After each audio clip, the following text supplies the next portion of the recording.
Suasana yang begitu indah, sejuk dan jauh dari keramaian kota, aku menulis sebuah cerita yang mungkin dapat memberikan pengetahuan kepada pembaca atau mungkin hanya sekedar untuk berbagi pengalaman melalui curhatan hati yang aku lakukan ini.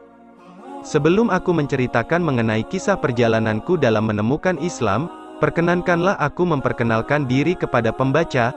Namaku adalah Saidah Raouli Boru Parapat. Mendengar namanya saja mungkin pembaca sudah dapat mengetahui dari mana aku berasal. Aku berasal dari tanah Batak yang terletak di wilayah barat Indonesia, tepatnya di Sumatera Utara.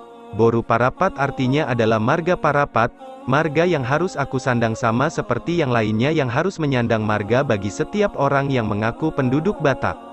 Aku adalah anak kelima dari 8 bersaudara, berasal dari keluarga yang sangat sederhana dan tidak memiliki keyakinan yang terlalu kuat dalam beragama.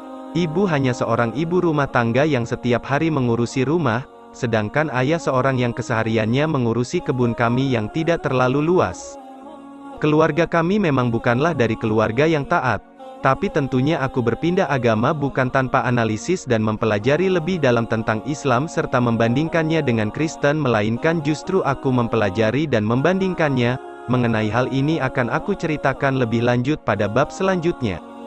Sekarang aku akan lebih dahulu menceritakan bagaimana ketidaktaatan beragama bisa terjadi pada keluargaku, khususnya kedua orang tuaku.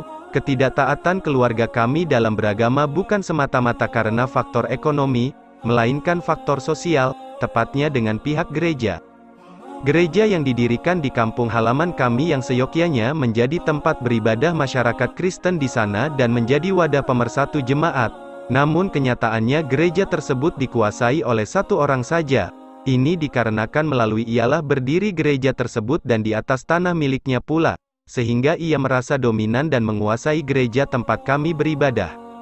Bermula dari sikap pendiri gereja yang seperti itulah, maka beberapa orang jemaat, termasuk keluargaku kurang begitu taat beribadah dan melakukan ritual-ritual di gereja. Ini tidak lain dan tidak bukan disebabkan sikap salah seorang pendiri gereja tersebut yang angkuh dan menganggap gereja yang berdiri di atas tanahnya itu adalah miliknya.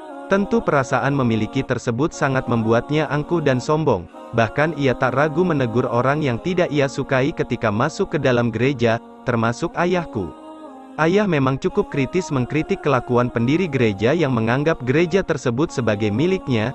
Kritik yang diberikan oleh ayah juga mendapat dukungan dari beberapa orang jemaat, akan tetapi mereka kalah jumlah. Lambat laun ayah beserta beberapa orang jemaat yang juga melakukan kritik terhadap salah seorang pendiri gereja tersebut mulai terpinggirkan dari gereja.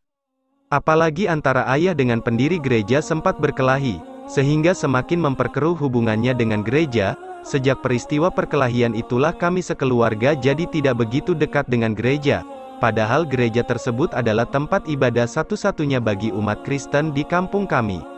Sedangkan bila berangkat ke gereja yang lain dibutuhkan waktu yang cukup lama dan belum tentu dapat diterima oleh mereka karena dalam sistem yang ada pada gereja tidak seperti di masjid yang bisa masuk siapa saja tanpa membedakan jemaat dan penduduk dari mana. Inilah yang menyebabkan iman Kristen orang tua dan kami sekeluarga tidak terlalu kuat.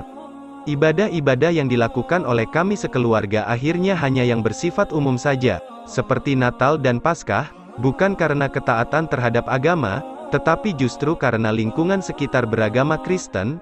Jadi mau tidak mau kami juga memperingati hari besar agama Kristen, tapi sekali lagi, bukan karena taat, melainkan karena ikut-ikutan. Sedangkan kebaktian minggu belum tentu diikuti oleh ayah dan ibu, juga beberapa orang di antara anaknya. Budaya Batak yang ada pada kampung kami pun sedikit berbeda dengan orang-orang yang ada di perkotaan. Kebanyakan di antara para lelaki menghabiskan waktunya di warung-warung sambil minum tuak, minuman memabukkan yang berasal dari tetesan sari pelepah buah aren yang dipotong, dan bermain gitar. Sedangkan para wanita justru berladang dan ada juga yang mengurus anak di rumah. Hal ini juga yang menyebabkan keluarga kami tidak memiliki keyakinan yang kuat terhadap agama.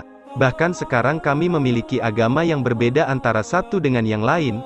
Begitulah cerita singkat mengapa kami tidak taat dalam beragama Kristen.